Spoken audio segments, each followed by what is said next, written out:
from Philippine Star, Milo Severo. Hi, Milo. Hello. Hello. Milo, 2 questions lang Yeah. Okay. Sharon, for sure marami kayong first time dito sa movie na to na mga ginawa. Pwede ba kayong magbanggit ng ilang mga first time yung ginawa dito na hindi nyo pa nagawa sa mga past movies nyo? Palagay ko, Milo. Before anything else, Milo, I feel bad because I hear Philippine Star and I remember Kuya Ricky Lo. But thank you, Milo, for joining us. I think ang daming first time na nakita na sa trailer. So, marami pa. Pero talagang lahat talaga first time, kahit sa totoong buhay, first time ko dun ginawa. Asawa ko nga, hindi ko na body shot. Si Marco lang na body shot ko. Dalawa na yung naging asawa ko, hindi ko binody shot. Surprise attack na lang ni Direk yung iting gagawin nyo. Isang take yun na mahaba.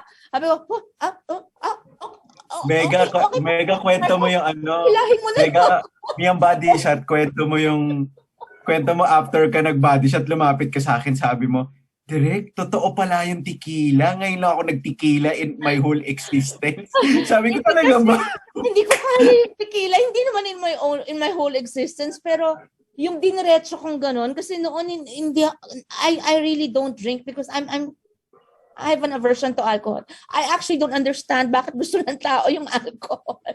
Pero yung tequila tunay pala sa pagganon ko, sabi ko buti na rin sa loob-looban ko. Ano lang ako, papaliwanag lang ako, Mega. Hindi na ako nakapagpaliwanag sa'yo nun. Okay, alam ni Marco yun, hinahabol kasi natin yung araw. I know that's Yes. ang galing ni Marco sa eksenang yon. Hindi ko kakayanin doon kung hindi sa guidance ni Marco. Kasi nung nag-explain si Direk, naduduling ako Halata mong party boy.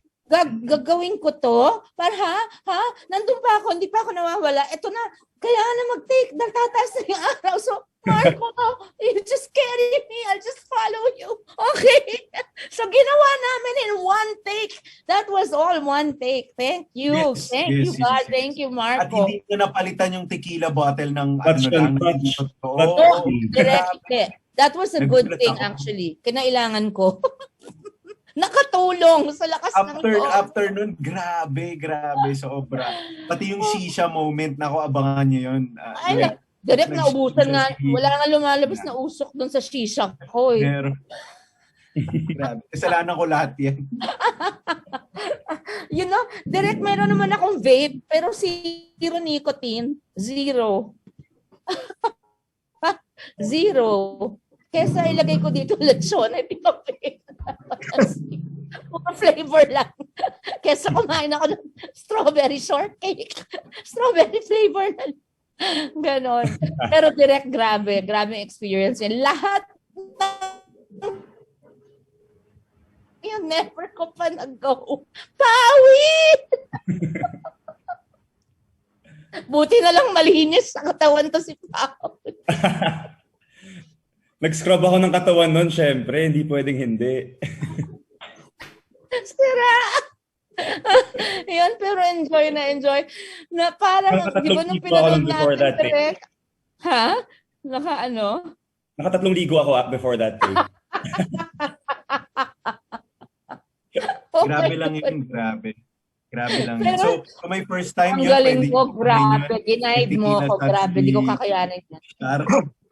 Doon nakakatawa pa doon kasi since the scene required, syempre we were drinking, so dapat yung method acting, ganyan. Eh syempre it was our first scene together, diba? So sobrang kinakabahan talaga ako.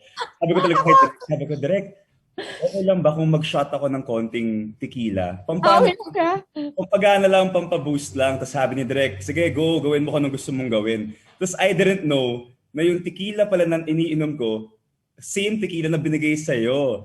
So, nagulat ka na totoong tequila pala yung... No, but I think it was a good thing, Direk. It would have been so weird kung tubig yun. Tapos, I think it was a good thing for me doing the scene. Mabilis kasi akong tamaan ng alcohol. Nakatulong. We saw. Sa mga sumunod pa. Yun. So, and your second question? Question number 2 kay Miss Sharon ulit. Yes, Milo. Anong tips niyo po sa mga mommies or ano ba tawag niyo? NNPK na gustong ma-revirginize? Ah,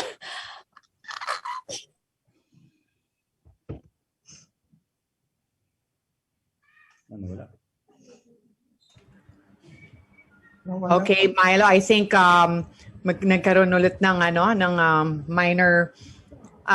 minor glitch ang internet ni Miss Sharon Cuneta. I just want to remind everybody that Revirginize will be the first Filipino film that will have a theatrical release after during this pandemic. So in the States after the pandemic, no? So it will be the first film that will be shown in the US, first Filipino film that will be shown in the US and in Canada. So congratulations. All right. So Jan, since Miss Sharon is not is having some internet problems right now, do you have any question for Direk or Marco? Okay na, hintayin ko na lang siya kung if ever pagbalik niya, masagot niya. Thank you. Okay, sige. you. All right, so I will proceed first to Tito Mario Dumawal. Hi, Tito Mario. Siyempre, gusto mo rin tatanungin si Miss Sharon. But if you have any question, of course. But if you have any questions for Darryl and Marco. We'll ask Marco. Marco, talaga bang malaki? Ang puhunan mo at hirap mo sa Revirginize. Malaki yung puso ko. Malaki talaga ang hirap mo at puhunan sa Revirginize. Oo, sobrang laki ng hirap at puhunan na. And of course, yung pag-ready natin for this film, no. Of course, makakasama ko dito of course, the megastar Miss Sharon Cuneta. So hindi pwedeng papetiks-petiks pagdating ng set. Yes. And I'm glad for you, Darryl. This is a record breaker. Yes, At least yes. here sa amin sa KTX.ph na. Nice. Oh, siya. Thank Sharon you. is here. Ayan na. Miss Sharon, Tito Mario Dumawas waiting for you. I'm sorry, hindi ko natapos sagutin yung question ni Milo of Philippine Stars. Yes, You don't yes, yes. mind, I'll Babalikan ka niya. Oo, Milo, kasi actually kayo yung nawawala, biglang nawawala yung Zoom ko, tapos hinihintay ko. Now, with Milo, yun lang talaga yung yun lang yung mga first time ko, pati sa totoong buhay, hindi lang sa movie. Thank you, Milo, for your question. Okay. I think he has another question before Tito Mario. Oh, Milo? Henry. I think Ano yung mga tips mo, Miss Sharon, sa mga tips sa mga, enjoy Revirginize? yung mga, kasi MILF usually, hindi naman lahat ng MILF ay hiwalay o magulo ang buhay or may problema.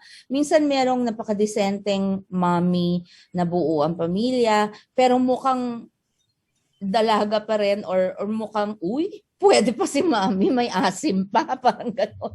So, ako hindi ako na-insulto pag gano'n. I take it as a compliment. Bakit ako mai-insulto? It's just the term that doesn't sound right. But, especially the last word. Pero, actually, kung iisipin mo, flattering eh. Yung term na parang, in other words, I think it just means you're desirable pa rin. So I was saying, if you want to look like a leading lady and star in a lead role, you have to look like a leading lady. So I'm working on that. And then thankfully I have my mother's genes, and we age a little slower than most people our age. Even my cousins are the same. I have cousins in their 40s who look like they're in their 20s. And, there's even one that's turning 40, but she looks like she's 19. So anyway, I'm 55, but I don't know. I hope I look at least 10 years younger or something. But, not much has changed. I just gain and lose weight. I cut or grow out my hair. That's all. But now I'm more conscious about what I eat. I lost 10 pounds during Your Face Sounds Familiar before I left for the States. I gained those 10 pounds back, and I've started losing them again. painless sa akin kasi pagdating dito at nag-jet lag na patay na, yung sira na yung pati yung pagkain mo minsan once a day lang, hindi ka pa nakakakain ng gusto. So that's how I am now that I've aged. Actually yung lechon, I always use it as a joke, but hindi na ako ganun eh. I don't eat so much pork anymore. And so ayun, hindi ako naiinsulto sa mga term na ganun. My daughter Frankie my daughters, they call me thick. Thicc. But what the heck does that mean? Then I looked it up in the Urban Dictionary. It means wala parang curvy in the right places. So, not bad. We get it all from my mom's side. So, even Casey is thick. So I'm proud. Yeah, proud. I'm okay. I'm okay with that. I think it just means desirable. Hindi ko siniseryoso yung pangit na words dun sa dulo ng MILF at NNPK, diba? Thanks, Ate Shawi. And now Tito Mario is so excited to ask you his question. I miss you, Kuya Mario. I missed you more. I was just zooming with sila Tita Cory kanina and Direct Lauren, Boss Lauren. Yeah. I'll have to ask How are you. you? I'll have to ask just 2 questions, Medyo limitado tayo. I miss you. Yeah, this is a friend of mine, another friend of mine. I have 2 Mario friends, Kuya Mario Bautista and Kuya Mario Dumawa. I'm really happy that you broke another record with us now, so KPX.ph. No? I was really happy when I was told that yesterday and I reported it.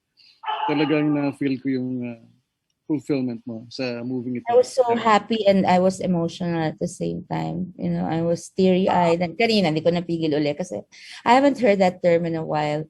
And at my age, I certainly didn't expect it. But God is really faithful and good, I know there are other things in store. Maybe He still doesn't want me to retire talaga. So, I'm just playing it by ear and following His utos. Hindi ka naman mukhang retirable. Huwag muna. Ayaw pa yata niya kung ano-anong dumadating eh. I think you're reading new scripts there now, no? During quarantine. Yes, yeah. I have, in fact, I have to go back. Yeah, but, so I mean, sa mga hindi pa nakakaalam, I have a lot of work now here in the Philippines. And then, actually, nagkakagulo ngayon sa schedule ko because I also have some work tryouts in the United States, and so it's I've auditioned already for some parts. One part was so beautiful, I didn't get it kasi ang role niya OFW. I can't mention the name of the A-list star who I suspect was gonna be my boss in the movie kasi isa-shoot sa Hong Kong about mga boss na nakatira doon na galing ibang bansa. And I auditioned, but the feedback I got was that no matter how you strip her down, she still looks like a woman of privilege. Sabi ko, Sus Mariosep. Sabi ni Direct pa naman sa akin nun sa YouTube, talagang hindi ka mukhang mahirap, no? Hirap mong pagmukhang mahirap. na hindi ka nakatulong, Direct. Yeah, no, but it was such a nice role. It's nice movie, nice book. Oh my God! And my co-star Sana and the producer is the same. The main star and the producer is one person. So we look forward to that, shall we? No, I didn't get it. But I'm doing a lot of other auditions, and there are some offers on the table. So. This time the stars will align, This time the stars will align for you, shall we? I hope so. I believe that there's a reason for everything. Yeah. So. Okay, my last question is, malaki ba talaga? Huh? Malaki ba talaga? Ang anak ko, hindi ko nga tinitignan dahil ikaw, Kuya Mario. No, I mean, nung boyfriend ko si Gabi nung araw, hindi ko tinitingnan nung nililigawan ako. I meant yung hirap at puhunan mo sa pelikulang ito. Mahirap na napakasaya ng set. Pati crew, pati staff, mahal na mahal ko kasi mahal na mahal nila ako. Ang saya-saya nila. Pag ganun kasi, di ba Kuya Mario, you've always heard this from me. Over how many decades, ilang beses ko na sinabi, I am at my best when I feel loved. And you know it's real love, and you know when it's not. Yes. So, and well, I think in my whole career, maybe at least 99.9% of every project I've done, I felt loved. So happy ako. So I was so happy doing this movie because even the staff made me happy. My director of photography, si Direk Rain, took care of me. Kaya siguro yung line na, nagmura ako, tapos sabi ko, ang ganda ko. Because of pag-angalaga ni Direk Darryl. Alagang Direk Darryl, alagang Direk Rain, at alaga ni Peachy, ang aking makeup artist. At si Beyonce ang gumagawa ng buhok ko sa set. Baka Pero, magtatampo si Ate Peach, buti na banggit mo, Mega. oo nga, dahil magtatampo, nanonood yan Direk. Peach, ginupit ko, okay ba? Okay. Okay. Anyway, Shawi, I'd like to let you know that you are always loved now by us and the whole industry. Okay, well, you know, I love you and I love this industry so much. It's really, I cannot imagine. I actually talk about retirement, but I don't remember much about life outside of the industry. Okay. So I take breaks like this, like 2.5-month breaks, or when I lived in Boston for over a year. That gave me a glimpse. This gave me a glimpse, but everyday life like that, maybe when I can't move anymore. But I still like to do movies like you know, like Judi Dench, Dame Judi Dench, and of course Meryl Streep, who's 72. I mean, my God, look at the movies that they do. Dapat gano'n ang artista. At walang ageism dapat. That's right. Depende talaga sa role. Thank you for being a virgin again. At I congratulate myself on being a virgin. Parang, ang feeling ko, parang siguro kasi sa tagal nila naghiwalay mag-asawa. Nag-heal yung sugat. Kaya revirginized. Yun yata ibig sabihin ni Direk sa title na to eh.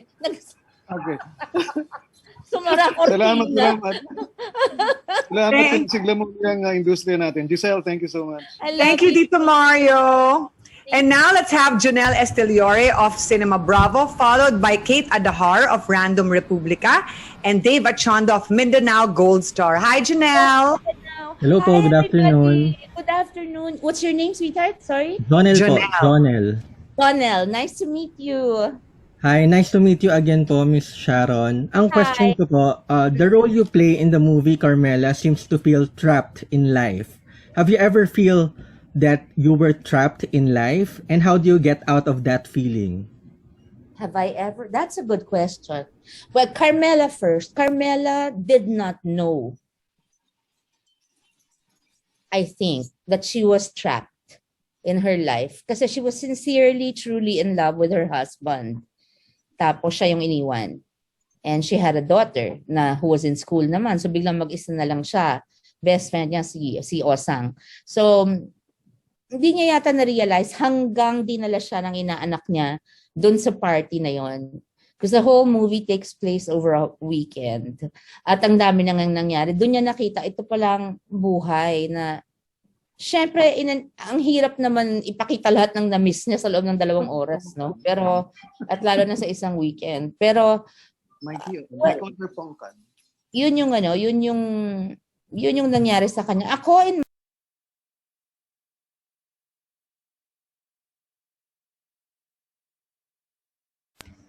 Ate Shawi, nakamute ka.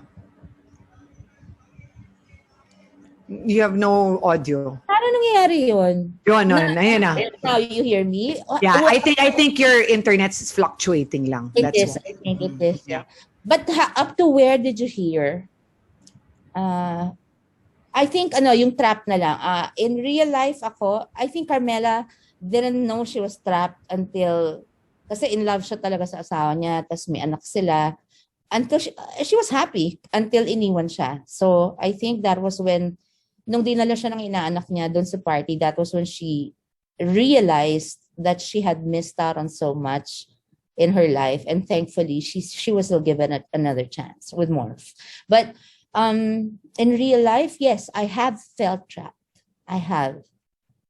And not just once. The first time, yes, I got myself out of it. I didn't want to, but I had to. I won't talk about na lang the other, yeah. You won't get into the details. Okay po. Understood.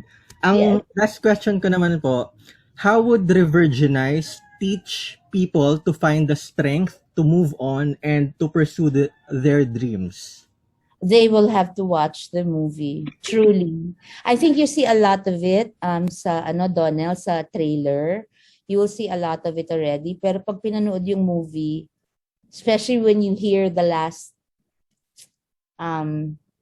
monologue ko, parang voice over na lang, doon nila ma-realize yung baka nga merong mga matouch ang pelikulang ito na hindi nila alam, hindi pa pala huli. Hindi lang sa pag-ibig, sa lahat ng bagay sa buhay. Na mga siguro dreams silang hindi natupad, mga pangarap na natatakot silang subukang abutin kasi natatakot silang mag-fail. Baka makatulong ang movie na ito kahit paano sa mga nakakaramdam ng ganun. Salamat po sa mga sagot. Salamat, Donald, sa tanong and for joining us. Janelle, maybe Direk can also answer your second question. Can you address also the second question to him? Yes, direct, Darryl. Would the movie also teach moving on and pursuing the dreams and other things? That is the main focus of the film, to actually inspire people not to pause anymore if they want to do something in their lives. Actually, the moving on part was actually ignited by the role of Marco in the film. Yes. People will by looking at the trailer, people will actually say na Marco will make Mega move on because he is the new love. Well, I don't wanna say anything about it, but just like what Shawi said a while ago, you have to watch the movie. Yes. Because moving on not only with your love life but with the life itself, yun yung tungkol dun ng ang pelikula. So Hindi lang naman love life ang importante, Yes. di ba, Direk? Oo. Some people can live happily alone for the rest of their lives. Pero may mga gusto pa silang i-accomplish na they missed out on when they were younger. Baka maka-inspire to sa kanila. And now let's call in Kate Adahar of Random Republica. Hi, Hi, Kate. Kate. Welcome. Hi, good afternoon po. Ms. Sharon, yung question ko kasi nakita natin yung reaction ng netizens sa trailer. Pero curious po ako anong reaction ni Senator Kiko ng mga anak nyo and ng mga best friends nyo po. Ganyan. Pinagtawanan ako. Si Kiko kasi winarn ko na siya. I said, I have this project, this is the story. So I'll be cussing here and saying words that you don't hear me say, na mga ganito. So I told him some of the words. Okay. Ganun lang naman yung asawa ko eh. Very supportive yan si Kiko. Kaya nga hindi ko iniiwan Kasi no, we're really, I am in a marriage that we understand each other. We have it's like our family. We have our own language, and we all jive. And I have a very cool husband who's very supportive of my career and is very smart. That he knows that as an actor, I portray many roles, and it can't be just the same thing over and over and over again, especially at my age. So walang question, nothing. Even when I mentioned about I might work with this ex of mine, kunyari, soon because blah, blah, blah. Okay. Lang siya. Sana it pushes through na. Parang ganun siya. Yung very supportive, very secure, he's never made me feel na parang di mo pwede gawin yan. Hindi ko kasi kaya rin to live with somebody who will trap me in a cage and say you can't do the things that you want to do, can't be yourself, because I wanted a family, but I didn't want a dictator of a husband, So I am very bullheaded and strong-willed. I get that from my mom and her side of the family, as well as my father. So I cannot, no, you can't. I am very meek because I want to be. I am a good wife because I want to be. I am grateful because I have a husband who allows me to be myself. Thank you po. My friends and family rin, they're very malawak ang pag-iisip. Yeah, they know acting lang yun. Tawang-tawa sila actually. Parang I have a friend, si Ricky May ba yung nagsabi, it's about time. Something like that. So, nakakatuwa lang. And thank you. And for my second question, sinabi niyo po kasi kanina na tinapangan niyo sa pelikulang ito. Ano po bukod dun sa body shot, yung kino-consider niyong mahirap? Yung buong sequence na yon pag napanood nyo, at yung mga dialogue doon sa nawala sa trailer at nasa trailer, may ibang mga usap. Tsaka yung, alam mo, actually, nanibago ako. Doon talaga sa setup. Talaga bang ganito yung mag-party yung ibang mga kabataan ngayon? Dahil wild. Ayoko naman maging impression ng mundo ng Pilipinas, ganun mag-party lagi, di ba? But of course, there are people that go all out like that. But there's a scene in the movie na nakakatawa, nakaka-touch. Little touches ni Direk Darryl na gano'n, bigla may enter, afterwards naglilinis sila. May makikita kayo doon na iba. Yun sa kanila parang ano lang yun, pag-vent, pag-let out ng lahat ng problema, sama ng loob, kailangan ilabas nila kahit magpaka-wild sila, nagkakaintindihan silang lahat na gano'n. And hindi naman sa gusto kong sumali, pero in the end, naintindihan ko kasi maiintindihan nyo sa pelikula bakit. Dahil hindi naman pala sila mga ganyan. Yung parang, that was in the movie, yun yung way nila ng pag-release ng frustrations, sama ng loob, problema. Tapos, balik sa normal na buhay. So, Thanks, Kate. Congratulations. Thanks, Giselle. Thank you, Kate. I hope you enjoy it. Thank you, Kate. Before we call Dave Achondo of Mindanao Gold Star, I'd like to ask Marco Gumabao. Marco, there's a question here. You said kanina nag-scrub ka 3 times. Kung hindi ba si Sharon Cuneta, hindi ka mag-scrub ng 3 times? 1 time. Okay, Kunyari ako, 6 times 1 time lang pa. Ganun. Okay, and 36 times ka, no, Paboy? Grabe naman. Siguro pag sa iba, mga 1 time lang, ganyan. Mga minimum of 3 times. Of course, yeah. Totoo yun? Totoo yun? Or OA lang yun? Okay lang yun. Pero honestly po, I also didn't know na we were gonna do a body shot. I didn't know. Diba? Talagang, ginulat talaga kami ni Direk. So, what happened? Nagulat din ako. Ano ba kayo? Ginulat talaga kami. We were caught off guard for that scene. Pero, nakakatawa because, ayun nga, I was waiting for the scene. Kapag sinabi ko yung body shot sa meeting natin, hindi mangyayari yon. Pag sa shoot na, wala na yung mga handler dito Kaya ako handler ko, sarili ko. Pag sinabi ni Nancy, we made sure na 5 a.m. na yung scene natin na yon. So tulog na lahat ng mga handlers, tulog lahat ng mga magkabang. Yes.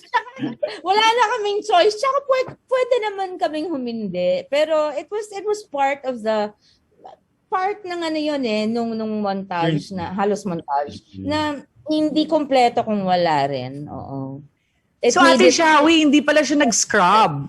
Diba? Hindi pala siya nag-scrub. So, maalat ba o mabaho ba? May salt kasi. So, natural maalat talaga. Napakabango niyan. Salt. May salt kasi talaga. Nagpaturo pa ako. Paano nga to? Nalimot ko to. Ginagawa ng mga kaibigan ko to noon Paano? Anino una? Hindi ko na alam. So, si Marco lahat yun. Nako, thank you to Marco for that scene. Pawi, thank you. It was one of the best scenes. Thank because you. I could just pull me na lang sa September. Yun, thank you. Okay, we'll have David Shaw. Lagi mabango? So, hindi siya mabango naman? Ay, hindi pwede sa akin leading man na mabaho. Buti ano na ka mo? Parang baby. baby talaga naman eh. Oh, baby pa yan. Okay, David Chond of Mindanao Gold Star. Hello po, good afternoon sa inyo and congrats sa movie niyo po. Thank you so much, Dave, or David. Dave? Dave. Hello po. For Marco yung question. Marco, ano mensahe niyo po sa mga bashers ninyo sa movie na to, lalo na po kay Ma'am Sharon? So, of course, yung message ko for the bashers of the movie, of course. Syempre, everyone's entitled to their own opinion. So, of course, irerespetuhin namin if ever kung yun yung opinion nila para sa movie namin. But for me, before you bash us or before you say bad stuff about our film, I think it's best if you watch it first. Kasi parang syempre based on the trailer, parang it's all partying, it's all having fun, ganyan. But if you really watch the whole film, makikita nyo may lesson sa dulo. Especially yung scene namin ni Miss Sharon na sa dulo, yung basta yung So that scene, I think that was one of the best scenes of the movie kasi siya talaga yung naging turning point for the character of Miss Sharon. So, yeah, before you judge, I think it's best to really watch the film first. Tsaka that was the premise of the film, eh. That was the story.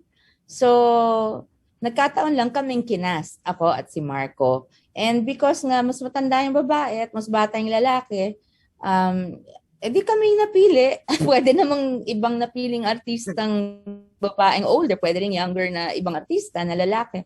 Sa amin napunta yung role. So expected na yun. Wala naman akong movie na hindi binash. Pero kukunti lang yung binash na hindi kumita. Halos lahat naman kumita. So okay lang. Mambash lang ang bash. Kami masaya. That's part of it. Yes. That's part. We can all live peacefully, respecting each other's opinions without necessarily having to accept their opinions. Because if they have their own opinions, so do we. So that's fine. Yeah, it's part of it. Okay. Ito po yung second question ko kasi natanong na kasi yung about kang Senator Kiko kasi pero may na-mention ka po na parang you're open to working with your ex. On a romantic level, on a romantic movie, ba yun? Yes. Are you open working with your ex on a romantic movie? Yes. Which ex? I've worked with my exes in romantic. Let's say, kay Sir Gabby Concepcion. Oh, Gabby would be probably if I have made romantic movies with my other exes, my movie with Gabby, kung matuloy, any movie with Gabby will be accepted even if it turns out to be the most romantic in terms of scenes because we were once married. So people would be more, I don't know why, they would be more accepting of that, I think. And I'm ready 100% to work with Gabby again.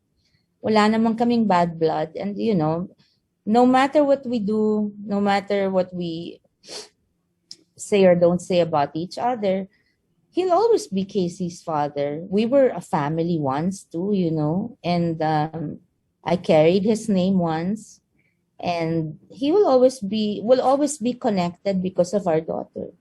So might as well have a good friendship.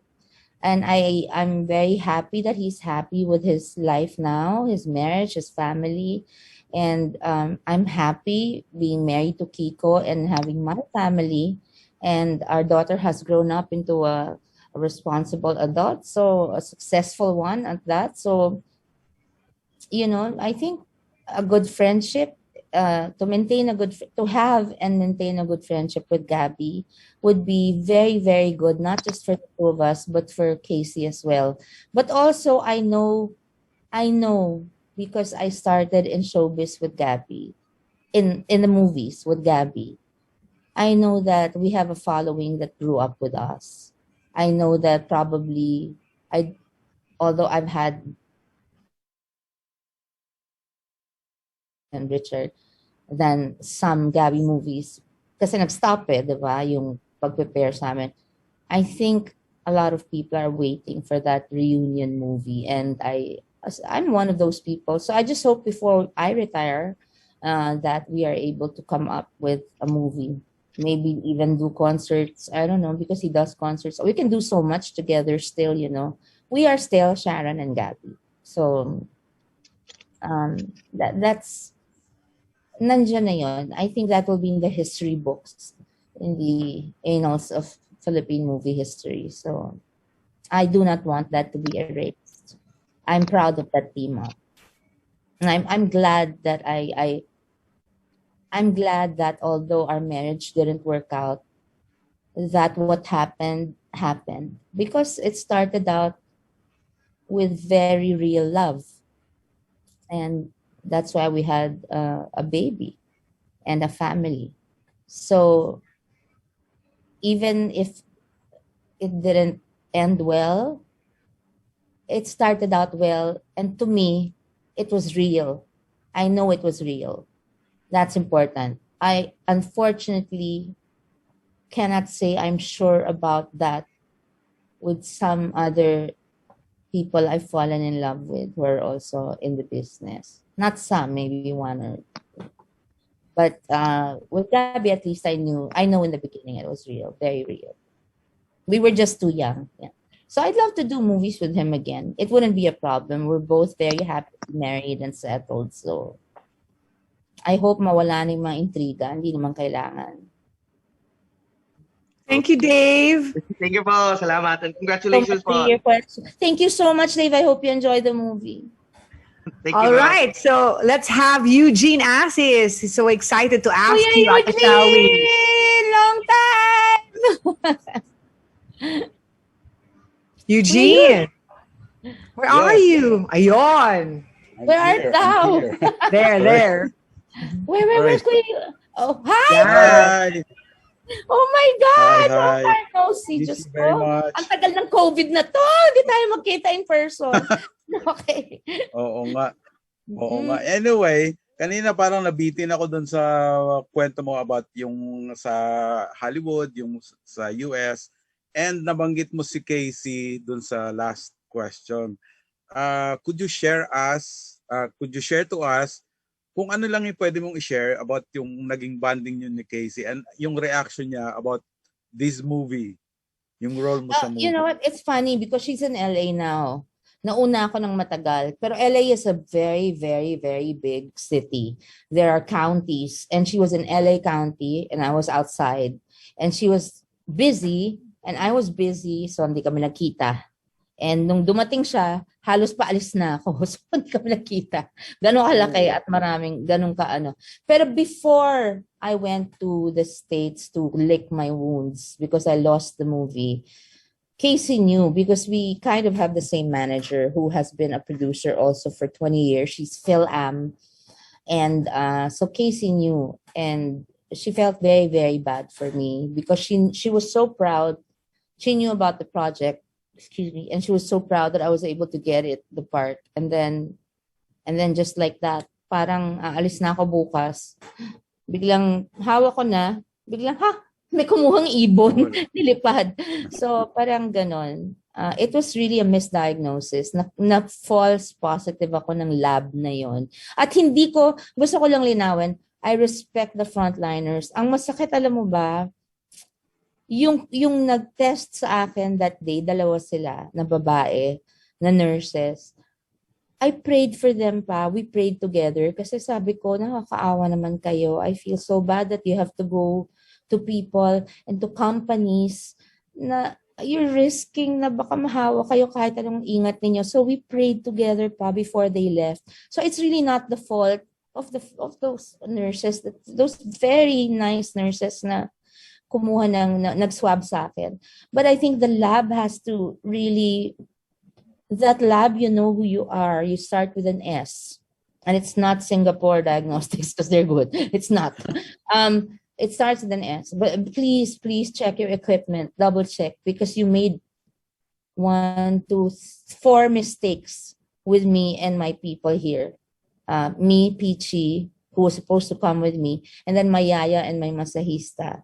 Because we all got swabbed again by ako 7 times, si Peachy 5, all negative. And we never got sick. So I think it's the equipment in the lab. Please check your equipment because it might affect people. Mas-stress ka. Like si Peachy, may diabetes yung asawa. So she was so careful. She was so scared. Yung baka magkasakit ka dahil sa stress, di ba? Tapos yan, nawala yung opportunity ko na hindi ko naman mabibili, na hindi na mababalik kasi may timetable sila. So it was very painful to accept na syempre, bilang tao lang, i-question mo si God for a while, pero na-remind ko lang yung sarili ko na nakakatawa nga na Diyos ko sa 55 years kong tao sa mundo, ang dami kong naging questions kay Lord na mamaya-maya, pag sinasagot niya, ang ganda ng sagot. So, sabi ko, you've never let me down. Like now, may pinagdadaanan ako sobra. I found out lang lately na a nephew of mine died, son of my half-sister, one of my half-sisters who's close to me, na tapos namatay yung impersonator kung mahal ko na favorite ko yung official, si Ate Shawi. And then there are others na mahal ko na may sakit. So, when I was in the States, talagang nag-radio silence ako about the Philippines. I had a US phone, ang may alam lang ng number na yon, mga 10 tao kasama ang asawa ko, syempre, at yung team ko dito, at yung kung may importante. It was mostly for the use of my team in the States. So I was really, I kind of talagang was avoiding anything about the Philippines.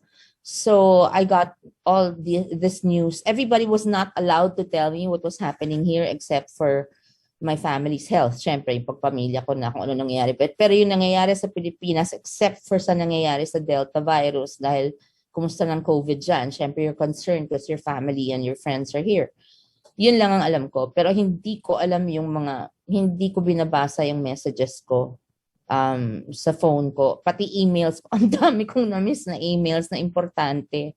Na yung iba pala pwede kong pinagkakitaan. So, hindi ako nag-check unless sinasabi sa akin ni Kiko, I sent you this, or someone, my managers would send me something and say, I sent you an email.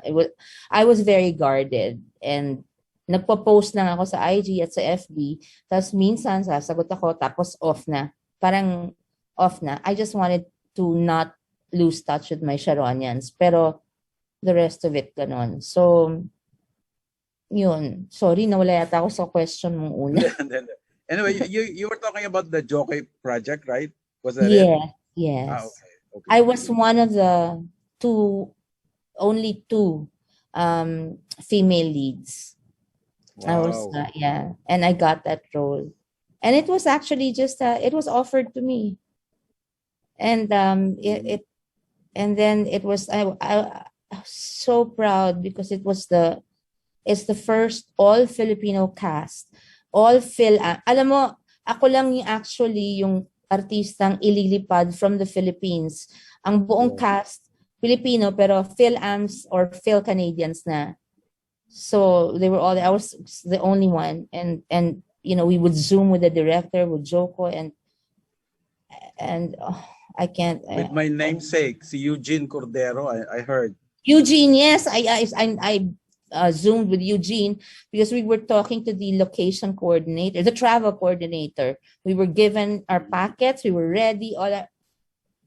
Today, and kunyari ngayon, Zoom kami. 5 minutes after I got the call from my assistant, ma'am, di kayo makakaalis bukas kasi nag-positive kayo. Wow. Ha? What? Wala man ako sipon. So, yun pala, 7 times negative after that. So maybe it wasn't meant for me, but it's a great movie. I hope you watch it. Joko is really, his book sold out on pre-orders pa lang sa Amazon, and I was reading it and it was really so funny. Also tells us of his story talaga and how he became who he is now. He's a very big star in America now. He's going to have his own sitcom, his own show. And aren't you proud na the first all Filipino movie, kahit sabi mo pang may Phil-Ams at Phil-Canadians na involved, is being backed by Amblin Partners, which of course, whose boss is of course Mr. Spielberg. Steven Spielberg. So, and Dan Lin of Aladdin, and these were our bosses. Yes. And I lost it. It's okay. It's okay. God has other plans. Yeah. You get better projects. You know, whatever he gives me, I will accept. He's given me so much. Too many blessings, yeah. He gave me Revirginized. May not be a Spielberg movie, but it's a movie that I'm proud of. And you know, when you're an actor, you can be proud of making mura or saying words that you don't usually say on screen. Di ba, Kuya Eugene, kaya kayang artista, di ba? Parang si Ate Leon, teeny bopper, tapos gumawa, Baby China. Di ba? I mean, ganun lang yan eh. Like Miss Hilda Coronel, one of my idols also. Yung Angela Mercado. Pero kilala siya talagang respetadong dramatic actress. Si Ate Lorna rin, di ba? I mean, you know, wala kang matatapon sa mga yan. Si Ate Guy din, di ba? Maraming ginawa yan. Yung Banawe, merong, ang tomboy at ako. Yung mga ganun, pero kilala sila at nire-respetong artista. So, iba-ibang roles talaga pag artista So ka. you get bolder projects after this? Oh, it will depend. Bolder, maybe not physically. Yeah. Unless I'm fit, yeah. Or unless I can do a decent love scene and I have a great body, I wouldn't mind showing it off. You know, if I could wear, seriously, if at 55 or my 50s, I could wear a two-piece decently or do a love scene wearing a two-piece looking set of lingerie, I would be so proud of myself because I would be carrying the flag for, you know, people my age, women my age who have lost hope and think na pag 50 ka, kailangan naka-duster ka na lang at magpalaki ka ng bilbil. Hindi na uso yun ngayon. You know, sila Nicole Kidman or what? She's a year younger than me. Julie Roberts is in her 50s. Meg Ryan is in her 50s. So many actresses are, if you watch any movie ng mga kilala mong artistang babae sa Amerika, nalilimot mo na they're in their 50s and it doesn't matter really. You watch like Sex and the City or you watch Real Housewives of whatever city, makikita mo they're all in their 50s, 40s and 50s. I mean, hindi na uso yung pag 50 ka, kailangan di ka na nagmamaungat ng t-shirt. Hindi na uso yun. Hindi pwedeng mukha ka na lang, namamaypay ka na lang na naka-duster kung gusto mo, di ba?